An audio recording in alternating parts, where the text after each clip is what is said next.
Isn't it weird that the government was so interested in Diddy's baby oil that they took 1,000 bottles away from his house?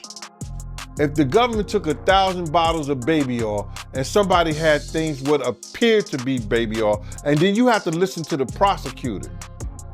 He said that they seized 1,000 bottles what allegedly to be baby oil. Allegedly to be baby oil. So that's telling people that it wasn't baby oil. And people think that that was baby oil, they out their mind. I don't believe it was baby oil. Yo, bro, when they went up in there, they knew what they was gonna find.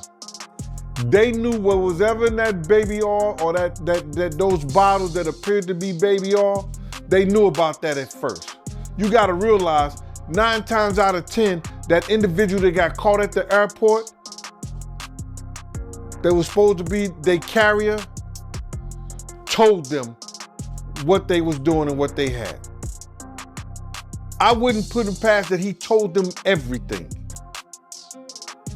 So when they went up in there, they knew they had to take whatever was out there, and that thing that appeared to be baby oil,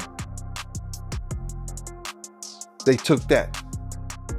They gotta test every last one of them. Hey girl, remember when Burna Boy was at the top with his Grammy in hand? He really was an African giant. But now, people are saying things aren't so great anymore. Let's take a look back at how Burna went from being a Nigerian star to a global superstar quicker than you can say ye. Burna Boy started making a name for himself in Nigeria with his unique Afrofusion music. He was dropping hits left and right, and soon everyone was talking about him. His album African Giant had everyone dancing and even earned him his first Grammy nomination. But that was just the beginning. In 2021, Burna won the Grammy with his album Twice as Tall. We all thought he was living his best life, on magazine covers, performing at sold-out shows, and hanging out with big names in the industry. But remember, not everything that shines is gold. You not even gaming because you won't claim it. No, you want to sit around and pretend to like bitch. That's what y'all do. And then you get these hard Jocelyn. So I'm just like curious. these are the you like half man. No disrespect, but Jocelyn rough.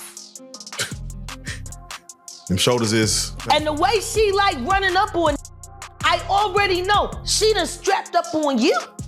Ooh. Ooh.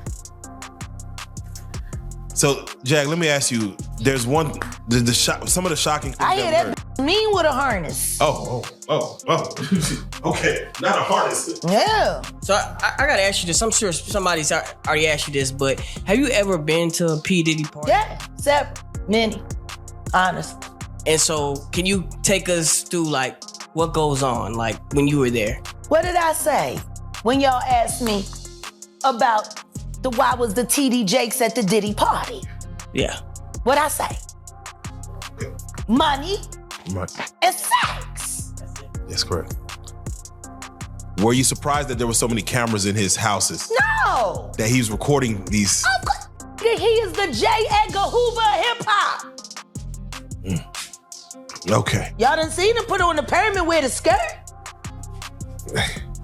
So let me ask you, when you hear that Cassie was told to hire male escorts to come in what they call freak-offs now. Yeah. Is that something normal that happens in Hollywood? Yeah. Freak-offs. Yeah. Okay. Everybody know that. I've been saying it. Yeah. Yeah. How many times I got these is wild. So do you feel like people, when they hear pink cocaine, Young Miami has to bring across? Wait, the Tusi. Yeah, the Tusi. That's what they call. I found out. I talked to my drug guy because I wanted to be informed. Because people was calling it Tusi, that's calling it the Tunchi. I didn't know which one it was, so I talked to my drug guy, and my drug guy filled me in, and then it made perfect sense. Tusi. Talk to him. Drugs with Jaguar. Let's talk. Drugs education. 101. So 2C is the cocaine, but they take the ketamine and cook it up. And they fold it into the coke. Now, if you don't know what ketamine is what they call on the street Special K. It's a veterinary drug. It's a horse tranquilizer.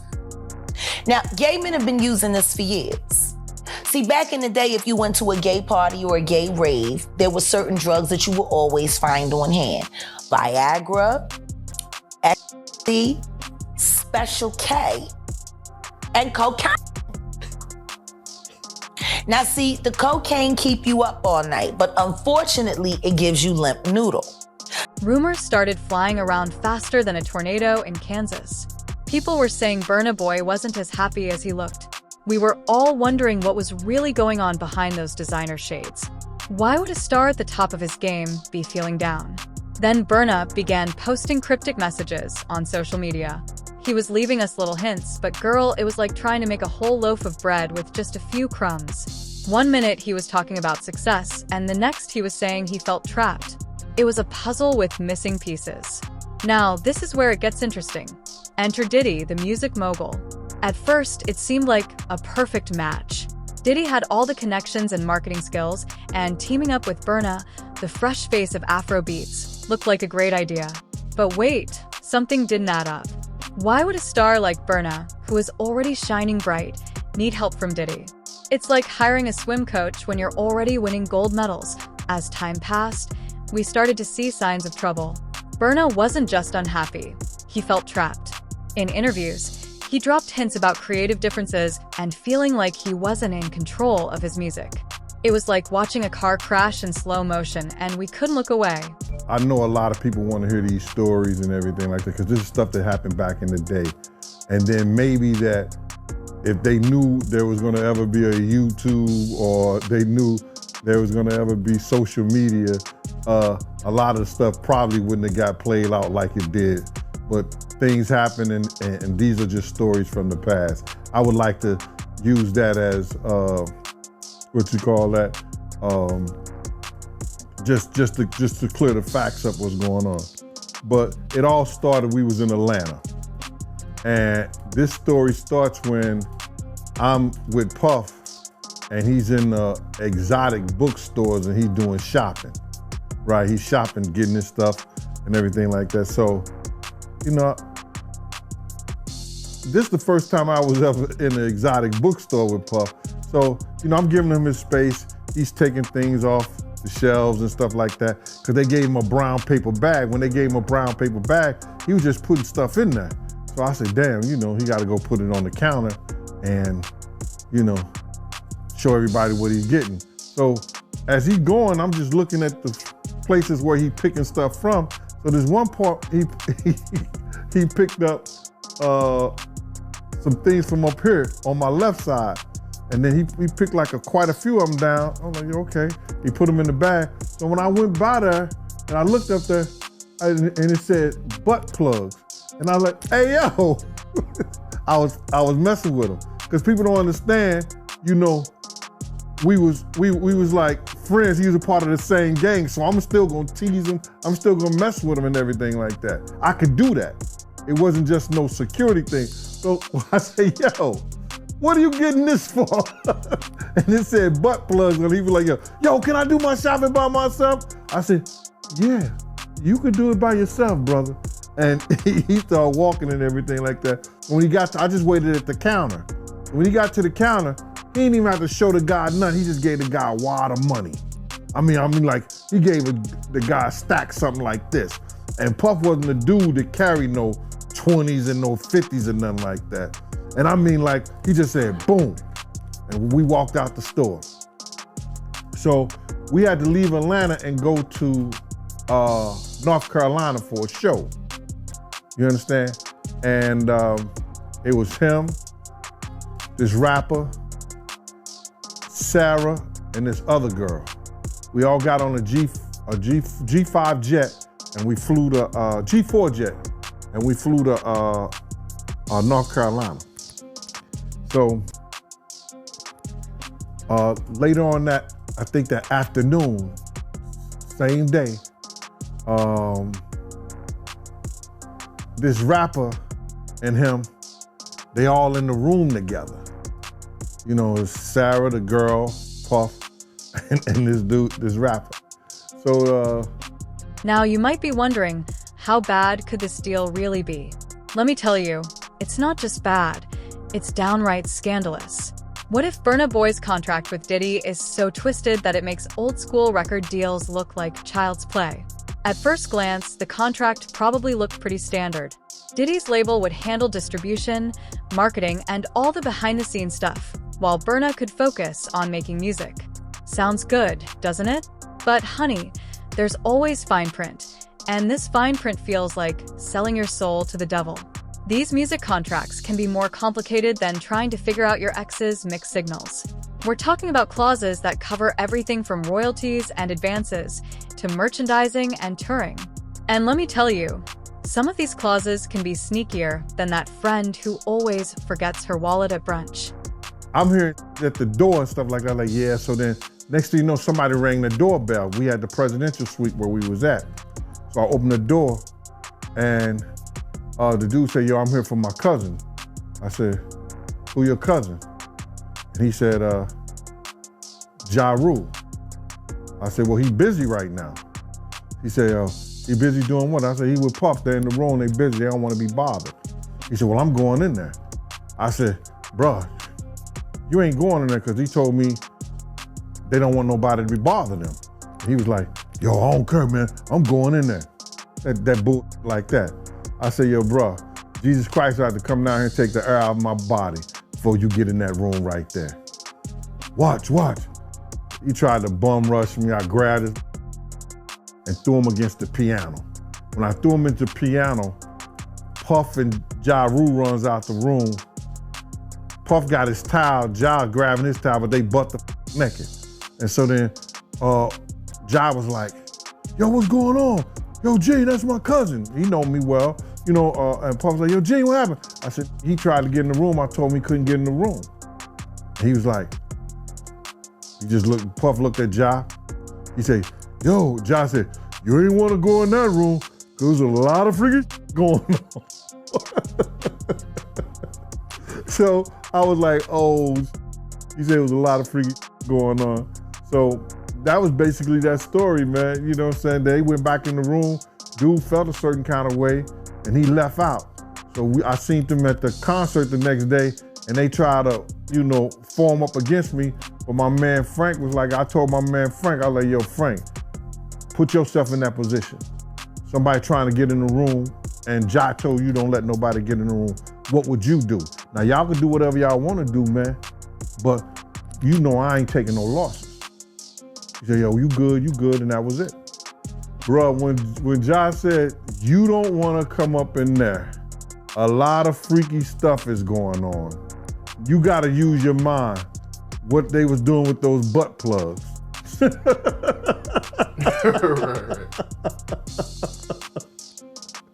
Yeah, that was crazy. Burna Boy isn't the first artist to get stuck in a tricky contract. Remember Prince? He wrote Slave on his face because of his deal with Warner Brothers. And let's not forget TLC. They were selling millions of records but were broke because of their contract. This isn't Diddy's first rodeo, if you know what I mean. So, what's at stake for Burna? His music, his money, his freedom? It could be all of that. These contracts can control an artist's entire career, including their sound, image, and collaborations. It's like being in a relationship where your partner decides what you wear, who you hang out with, and what you eat for breakfast. Now, here's the juicy part. Burna hinted that he might have signed away more than just his music. In a leaked interview, he suggested that Diddy gets a cut of everything, tours, merchandise, even endorsements. It's like Diddy has his fingers in all of Burna's pies, leaving Burna with just crumbs. Money to He check. put the boots to that girl. She's supposed to be a good bitch. No matter who she with. All the time he putting a groom in her. Of course he thought it was still gonna work. He thinks he's God. Right. He ain't doing shit. Break the f out of that bitch. Put the boots to her last time I seen her. Her and her trainer, boyfriend, husband. I don't get no. So you hear about stories of Diddy like shooting people, blowing up cars. Yeah. Is he this gangster that behind the scenes that is that him? Or is that people Shout running? out to Wendy Williams,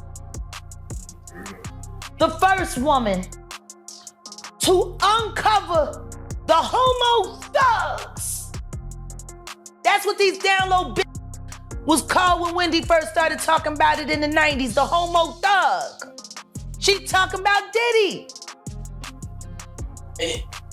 And then what's the stuff that's happening to Wendy Williams? You think this is all connection too? Of course.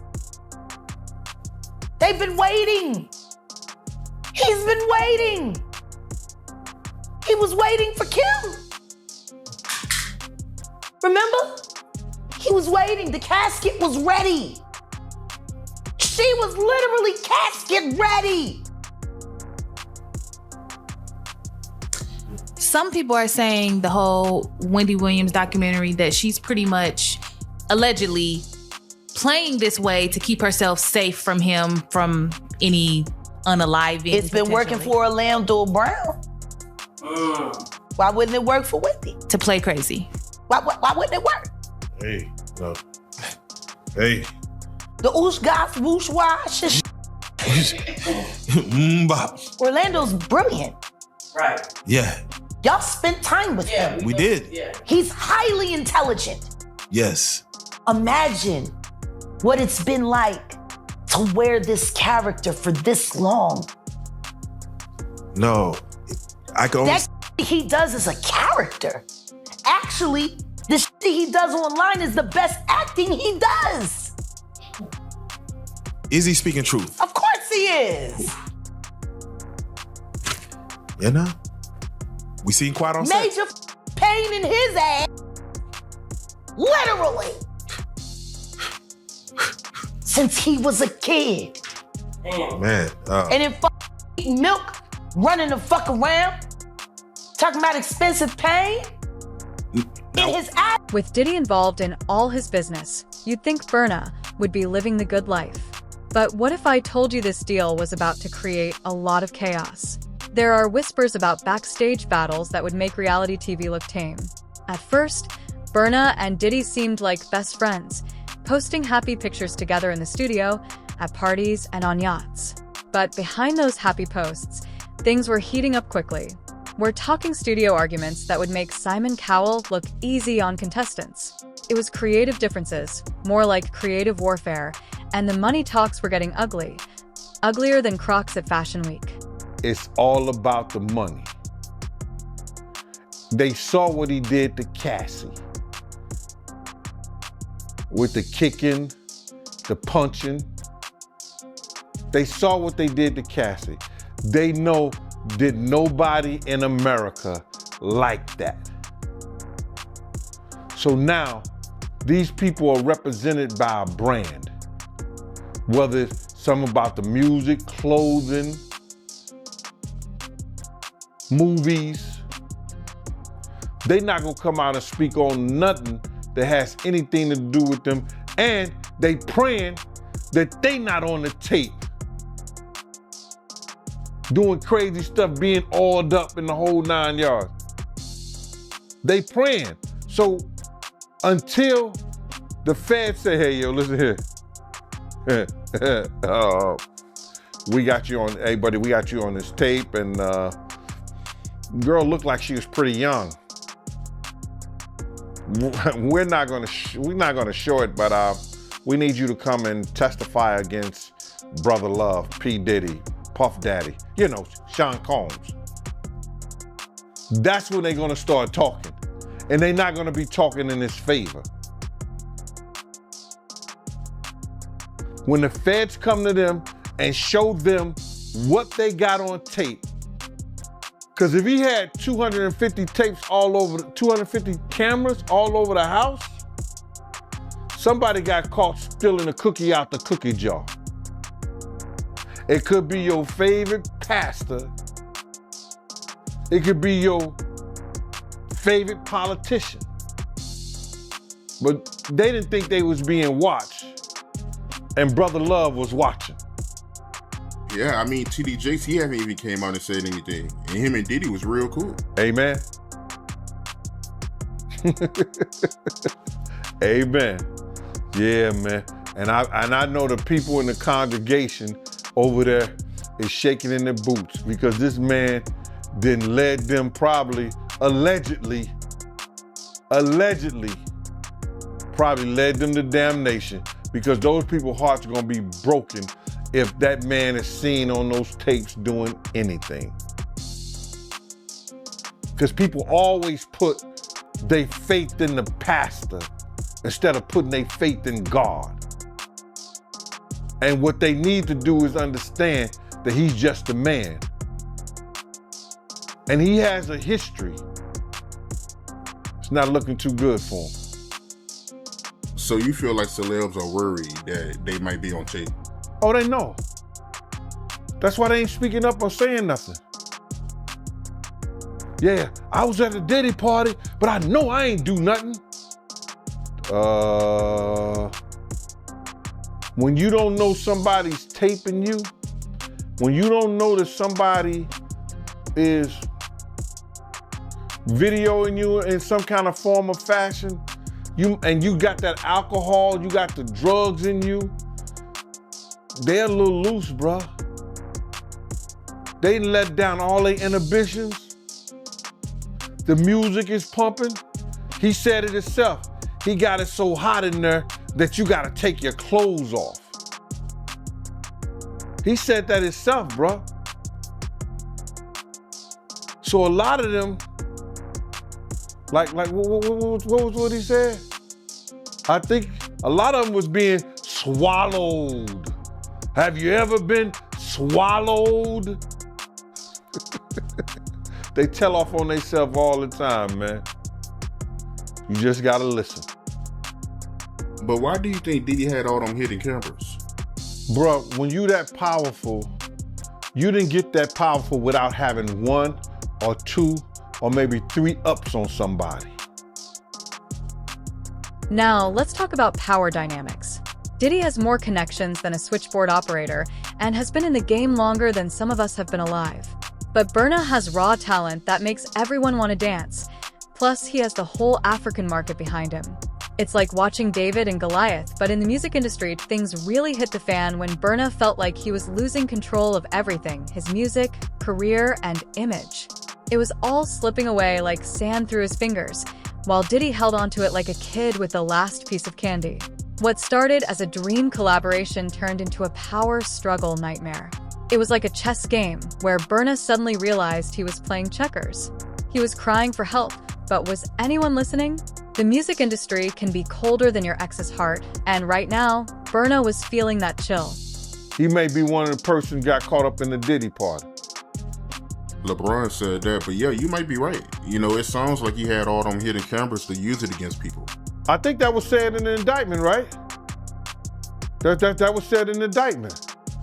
You know, somebody, I think Dawn may have said that. I don't know for sure, and correct me if I'm wrong. He would, even if you didn't want to do something, he would tell an individual, well, I got you on tape doing it before. And the person would feel pressured in having to do something or come and do something at the party or be at the party because he already had him on tape right then and there. But what you think when you do it the second time? He's still gonna have you on tape. Those tapes is the one who's killing, because people don't understand this. Little Rod, he's taping for Diddy in some occasions. When he wrote his indictment up, when he wrote his,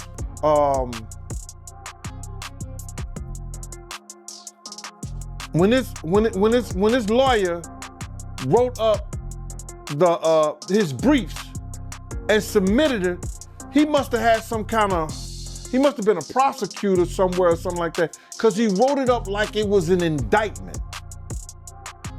You understand? Saying all the stuff that had happened. Then, people don't understand this. After he wrote it up and he had the tapes and everything, They sent that to the feds. The feds opened up a case on that. Everybody think it's happened. Oh, the feds looked at Cassie getting beaten, and then they just opened up a case. Nah. I think it was more so Lil Rob and them sending the feds that information.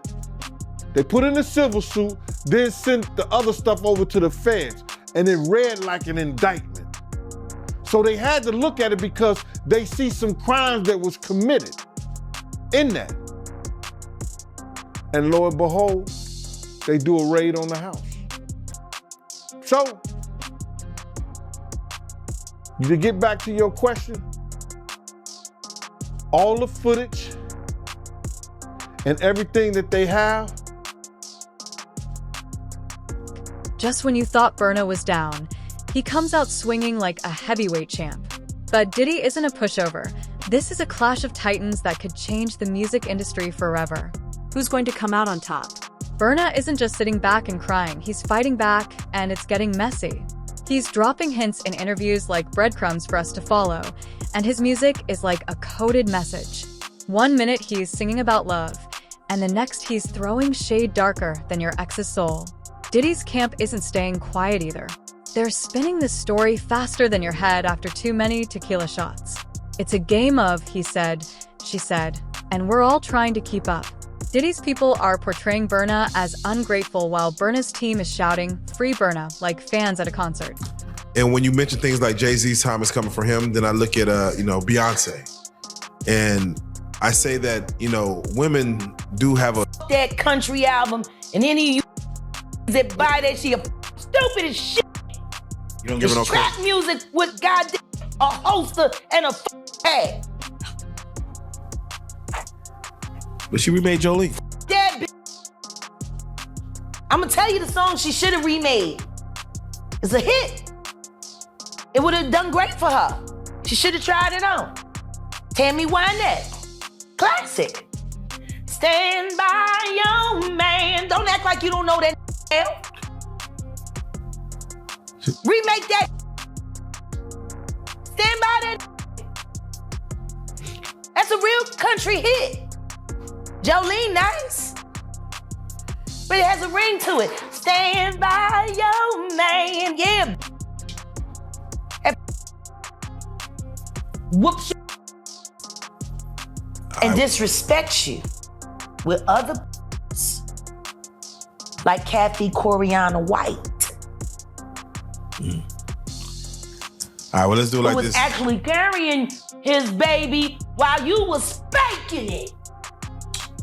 Now the lawyers are getting involved, and it looks like a true David versus Goliath situation. Burna's legal team is working hard, probably fueled by Red Bull and righteous anger, while Diddy's lawyers are relaxing in their fancy offices, thinking they have it all figured out. But remember, David did take down Goliath, so don't count our African giant out just yet.